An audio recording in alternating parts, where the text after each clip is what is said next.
6500, this is Station Chatham. Do you hear me?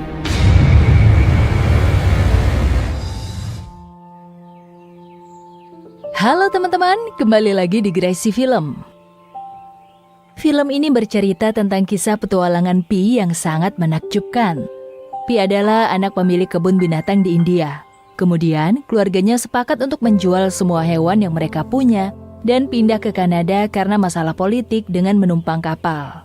Namun kemudian, kapal tersebut karam di Lautan Pasifik. Keluarga Pi dan sebagian besar binatang ikut tenggelam. Sedangkan Pi berhasil selamat dan terapung di sebuah rakit kecil bersama zebra, orangutan, hiena, dan harimau. Selama hampir 8 bulan, Pi bertahan hidup dengan memancing. Hewan yang tersisa hanya harimau. Berulang kali sang harimau hendak memakan Pi, begitu juga sebaliknya. Berulang kali Pi mempunyai kesempatan dan berniat membunuh harimau tersebut. Berbagai petualangan menakjubkan dilalui Pi selama terombang-ambing ombak di samudra. Akhirnya Pi berhasil mencapai pantai Meksiko dan ditemukan tim penyelamat. Nah, sebelum kita masuk ke inti cerita, saya kembali mengingatkan kalau ini adalah konten full spoiler. Jika teman-teman ingin tahu jalan ceritanya dengan singkat. Jadi langsung saja kita masuk ke isi cerita.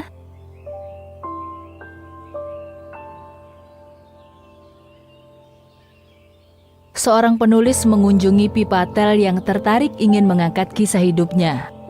Pi mulai menceritakan awal kehidupannya sejak masa kecil.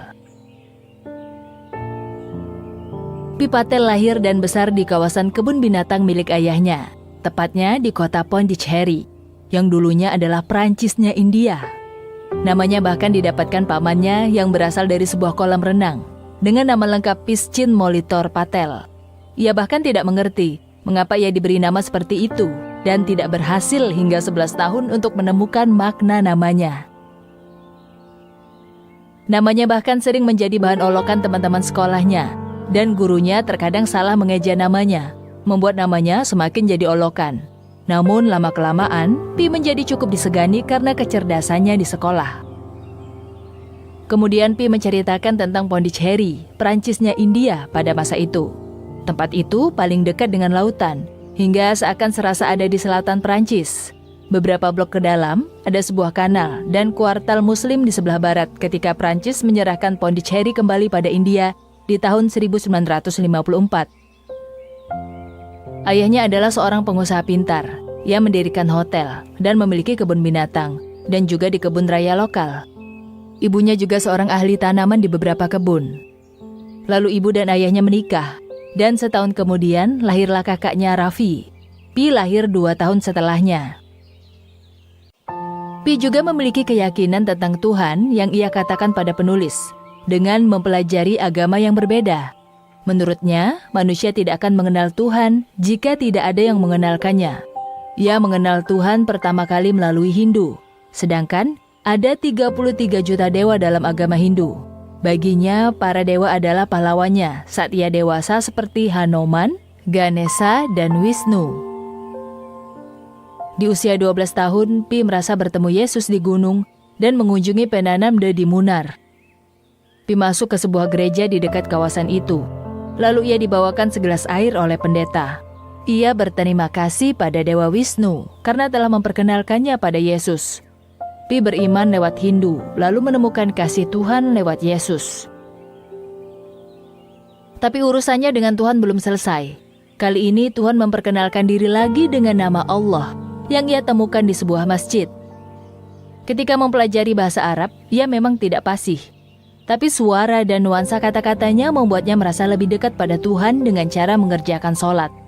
Tanah untuk bersujud membuatnya menjadi suci. Pi kemudian teringat akan perkataan ayahnya. Jika ia tidak bisa menganut 3 kepercayaan sekaligus, ia tetap harus menentukan jalannya. Saat masih kecil, ia memelihara harimau bengal bernama Richard Parker. Mulanya mereka mendapat nama itu karena kesalahan administrasi. Saat itu pemburu menangkap harimau kecil sedang minum di sungai dan menamakannya Thirsty. Saat Thirsty punya surat sah, pemburu menjual ke kebun binatang ayahnya. Tapi namanya terbalik di dokumennya, pemburunya jadi Thirsty, sedangkan harimaunya menjadi Richard Parker. Saat masih kecil, Pi mengajak kakaknya Raffi untuk memberikan makan harimau yang juga masih kecil. Karena sekaligus penasaran ingin melihat harimau barunya. Pi kemudian memberikan harimau kecil dengan seonggok daging dari tangannya. Perlahan, harimau kecil mendekat. Namun tiba-tiba ayahnya datang mencegahnya lalu memarahi Pi. Pi hanya ingin mengenal harimau barunya dan mengatakan jika hewan juga punya jiwa. Namun ayahnya justru mengatakan jika hewan buas tidak punya pikiran seperti manusia dan tidak bisa dijadikan teman. Ayahnya masih saja memarahi Pi karena Pi hampir saja kehilangan tangannya. Kehidupannya berangsur berubah setelah pelajaran yang diberikan dari ayahnya. Sekolah baginya jadi membosankan. Yang ada hanya matematika dan bahasa Prancis. Pi menjadi gelisah, mencari sesuatu yang mungkin akan mengembalikan arti hidupnya. Kemudian ia bertemu seorang gadis bernama Anandi. Pi membuntuti Anandi karena tertarik akan dirinya yang memiliki gerakan tarian yang unik dan seakan banyak memahami makna kehidupan. Kemudian Pi mengajak Anandi ke kebun binatang ayahnya. Mereka melihat harimau dari kejauhan. Anandi mengatakan, harimau yang sedang menggeleng kepala itu karena ia mendengar percakapan seseorang. Di rumah Pi berkumpul dengan keluarganya. Mereka membahas tentang rencana kepindahan ke Kanada karena suatu permasalahan politik yang semula ditolak Pi karena ia lebih menyukai kehidupannya di India. Ayahnya malah akan menjual tanah kebun binatangnya, lalu ia akan membawa semua binatang ke kapal kargo. Sebagian besar binatang mereka akan dijual di Amerika Utara. Sebelum Pi dan keluarganya pergi berpindah negara, Anandi dan Pi punya waktu untuk mencurahkan isi hati. Tentunya berjanji akan kembali suatu hari nanti. Di atas kapal kargo ketika mereka telah berlayar, Pi terlihat sangat sedih meninggalkan India dan Anandi. Saat itu di kapal mereka hendak makan malam. Ayah dan ibu Pi meminta menu vegetarian, tapi pelayan melayani mereka dengan kasar karena tidak adanya menu vegetarian. Karena hinaan pelayan itu, ayah Pi bertengkar dengannya. Lalu suasana kapal pun menjadi ricuh. Setelah 4 hari keluar dari Manila, di atas Palung Mariana bagian terdalam bumi, kapal kargo mereka Simsum terus melaju seakan tanpa peduli dengan medan. Bergerak pelan penuh kepercayaan mengarungi samudra.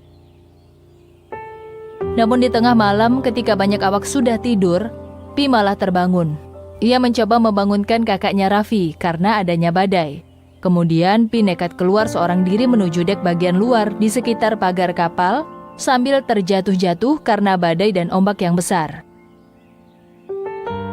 Tiba-tiba sirine dengan lampu warna merah terus berbunyi dengan kapal di kemiringan 90 derajat. Pi kemudian berlarian kembali menuju dek kamar memanggil-manggil ayah, ibu dan kakaknya yang masih di kamar. Tapi ternyata banyak air yang sudah menenggelamkan dek kamar, membuat Pi harus menyelam. Sedangkan orang-orang memperingati untuk naik sekoci. Pi sangat panik dan mengkhawatirkan keluarganya yang masih ada di dalam, yang kemungkinan sudah tenggelam akan genangan air saat tidur. Di tengah-tengah kerumunan orang menyerukan naik sekoci, Pi terlempar dan terjatuh di sekoci sendirian. Namun ternyata harimaunya yang sudah besar, Richard Parker, malah ikut menaiki sekocinya. Pi sangat terkejut hingga ia melompat ke air lagi di tengah badai besar. Namun tak lama kemudian, Pi bergelantung di kayu sekocinya dan menangis kehilangan keluarganya yang gagal ia selamatkan. Keesokan pagi, Pi berada di sekoci bersama rusa, hiena, lalu dari seberang mengapung orang utan yang bernama Orange Juice.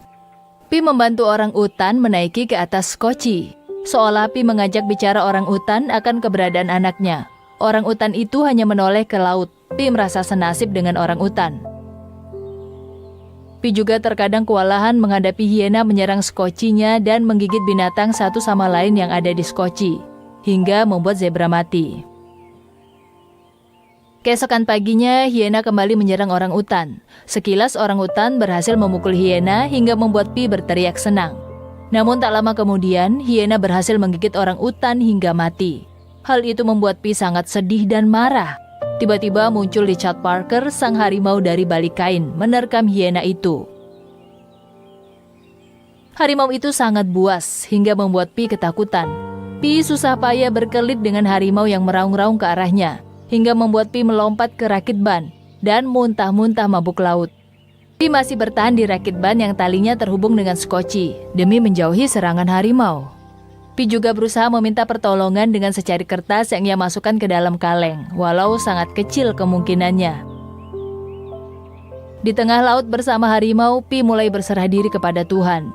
Namun Pi kemudian menemukan buku pedoman skoci akan keselamatan dan persiapan untuk bertahan hidup. Maka ia harus selalu waspada dan beristirahat, tidak boleh minum air kencing ataupun air laut. Tetap hindari pengeluaran tenaga yang tidak penting. Untuk menghibur diri dan menambah semangat, ia bisa bermain kartu, bernyanyi, ataupun bercerita. Yang terpenting, jangan berputus asa. Pi mencoba bertahan hidup selama mungkin di skoci dengan berbagai metode seperti di buku pedoman. Ia memasang sauh apung sebagai penahan untuk menjaga skoci dari angin, dan bisa mengurangi mabuk laut saat gelombang besar datang. Ia juga membuat wilayah sendiri pada skoci dengan memilih saat gelombang tenang. Perjalanan harus senyaman mungkin. Lalu ia meniupkan peluit sambil membelokkan skoci dengan keras. Binatang akan terbiasa dengan bunyi peluit. Metode serupa sudah lama digunakan oleh pelatih sirkus. Pi berusaha menjinakkan harimau dengan peluit, namun terkadang auman harimau membuatnya jatuh ke air. Di kebun binatang, harimau diberi makan sekitar 5 kg daging per hari. Harimaunya, Richard Parker, akan lebih cepat lapar saat bersamanya di skoci. Sementara Pi harus menemukan cara untuk memberinya makan. Pi bisa memakan biskuit setiap harinya. Tapi Tuhan menciptakan harimau sebagai pemakan daging. Jadi ia harus belajar menangkap ikan. Jika tidak, bisa-bisa ialah yang menjadi makanan terakhirnya. Melihat seekor ikan melompat ke permukaan, harimau itu ikut melompat ke air karena ingin mendapat ikannya. Tak lama kemudian, harimau itu mendekati Pi. Kemudian Pi segera naik skoci yang lama ingin ia naiki, karena terus-terusan hanya dirakit. Karena kesal dan marah, Pi dengan kapak ingin membunuh harimau yang berusaha naik skoci itu. Melihat mata harimau itu yang seperti minta dikasihani, membuat Pi terenyuh dan tidak jadi membunuhnya. Kemudian membantu harimau itu naik ke atas skoci. Keesokan hari, Pi memanggil harimau dengan peluit dan memberikan ikan hasil tangkapannya. Kemudian malam harinya, seekor ikan paus melompat ke permukaan, hingga membuat skoci dan Pi yang berada di rakit terjatuh ke air dengan keras karena guncangan ikan paus. Keesokan paginya, banyak sekali ikan yang berhamburan ke permukaan bagaikan angin kencang, menuju skoci yang ditumpangi Pi dan harimaunya. Ikan-ikan itu seakan menambah ketersediaan stok pangan mereka, tanpa harus bersusah payah memancingnya. Di lain sisi, harimau meraung seperti akan menyerangnya. Namun, Pi berusaha melawannya dengan kayu yang dimasukkan ke mulut harimau. Malam harinya, Pi memakan daging ikan secara mentah-mentah. Pi mulai lelah jika hanya bertahan di rakit. Ia mulai ingin melatih dan menjinakkan harimau, agar ia bisa beristirahat di skoci juga dengan tenang. Dengan tongkat, Pi mulai melatihnya sembari memberi daging ikan. Dengan cara melatih berpindah posisi dan mengajak bicara dengan memanggil namanya Richard Parker. Lalu memerintahkannya masuk ke balik kain. Harimau itu pun langsung menerima arahannya dan masuk. Dirinya dan Richard Parker sang harimau dibesarkan dengan tuan yang sama, yaitu ayahnya. Mereka sama-sama yatim piatu sekarang. Menurutnya, tanpa Richard Parker, ia pasti sudah mati. Ketakutannya pada harimau itu membuatnya selalu waspada dan mengutamakan kebutuhan harimau membuat hidupnya fokus. Pi kemudian menembakkan roket dan obor yang menyala. Berharap ada pertolongan yang datang. Ia belum ingin menyerah di tengah lamanya perjalanan lautan dengan berjuang antara hidup dan mati. Hari demi hari, Richard Parker sang harimau menjadi lebih tenang, yang membuat Pi juga bisa beristirahat dengan tenang, bahkan terkadang mengajaknya berbicara. Keesokan harinya, badai di lautan datang, yang kemudian membuat Pi terlempar ke laut karena gulungan ombak yang besar. Sementara harimau itu juga ikut terombang-ambing dalam skoci. Badai dan petir itu melemahkan harimau. Pi yang melihatnya bersedih dan berteriak pada Tuhan, seakan hampir putus asa karena telah kehilangan semua yang ia miliki, terutama keluarganya. Pagi hari, Pi melihat harimaunya tergeletak lunglai di skoci, seakan lemah tak berdaya. Pi sangat sedih. kemudian meletakkan kepala harimau itu ke pangkuannya dan mengelusnya bagaikan seekor kucing peliharaan. Pi mulai menyerahkan dan mengikhlaskan dirinya pada Tuhan. Perahu Pi terombang-ambing menyusuri gelombang lautan. Pi merasakan kesadarannya kian lama menghilang. Setelah beberapa lama, Pi merasakan ada naungan sejuk di atasnya. Ia mengerjap-ngerjapkan matanya. Dari matanya yang perih, ia melihat seberkas warna kehijauan yang sejuk dan menenangkan. Ia merasa bahwa ia sedang bermimpi. Lalu ia mencoba untuk bangun. Ia memastikan bahwa ternyata ia masih hidup. Ada rimbunan pepohonan di pulau itu. Pi lantas melompat turun, walaupun kakinya lemas. Ia terkejut karena tidak ada tanah di pulau itu. Pulau itu seolah mengambang, dan tanahnya terbentuk dari jalinan akar-akar pohon seperti gambar dan dianyam dengan ketat. Pi mencabuti beberapa rumput dan memakannya. Ia merasakan kesegaran. Ia juga memotong akar dan mendapati rasanya yang enak dan penuh dengan air. Setelah merasa sedikit segar, Pi berjalan-jalan menjelajahi pulau itu. Ia melihat ada banyak binatang merkat, sejenis rakun yang sedang mengerumuni beberapa kolam yang tersebar di tengah-tengah pulau. Karena penasaran, Pi mendekati kolam itu. Ia ingin tahu apa yang merkat lakukan. Merkat itu begitu jinak, tidak terganggu sedikit pun saat Pi menyingkirkan mereka untuk membuka jalan. Di sana banyak tulang ikan yang tersebar berserakan. Pi berpikir merkat-merkat itu pemakan ikan. Pi terkesima dan melongo melihat kolam itu terhubung langsung ke laut dalam. Ikan-ikan itu pasti dari laut.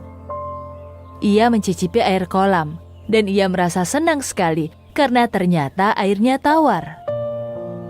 Nah, ternyata ganggang raksasa itu menyaring air laut menjadi air tawar. Akhirnya, Pi pun memutuskan untuk berenang. Ia minum sepuasnya dan membersihkan dirinya dengan gembira. Hari menjelang malam, ia memutuskan untuk tinggal di pulau itu karena makanan dan air tawarnya melimpah. Ia mengambil selimut dan tali dari perahu, merakitnya di cabang pohon untuk ia tiduri. Semakin gelap, Pi semakin dikejutkan pulau itu. Para merkat berlarian ke atas pohon, seolah ada hantu yang mengejar mereka di atas sana. Mereka berdesak-desakan di dahan pohon. Beberapa yang naik terlambat, terengah-engah sambil menjilati kaki mereka. Ketika tengah malam, Pi terbangun dan melihat kolam di bawahnya bersinar berwarna keperakan. Ia pun takjub sambil memperhatikan. Hatinya seketika menciut manakala ia melihat banyak ikan yang muncul dari dasar lautan tersedot ke kolam dan hancur perlahan, seolah kolam itu mencernanya. Ia mulai merasa khawatir. Kemudian ia melihat Richard Parker, yang ternyata dilihat dari kejauhan. Richard Parker sudah kembali ke perahu. Pi pun merasa lega. Kemudian ia memperhatikan sekeliling dan melihat pepohonan juga bersinar keperakan. Seluruh pulau bersinar menarik para ikan. Ia juga penasaran karena buah yang di pohon juga bersinar. Ia pun memetiknya. Buahnya terasa ringan seperti tak berisi. Ternyata buah itu adalah kumpulan daun yang melekat membentuk bulatan. Ia mengupas daun itu satu persatu dan ia terkejut karena ada gigi manusia di dalamnya. Tanpa berlama-lama lagi, ia langsung memutuskan untuk meninggalkan pulau itu.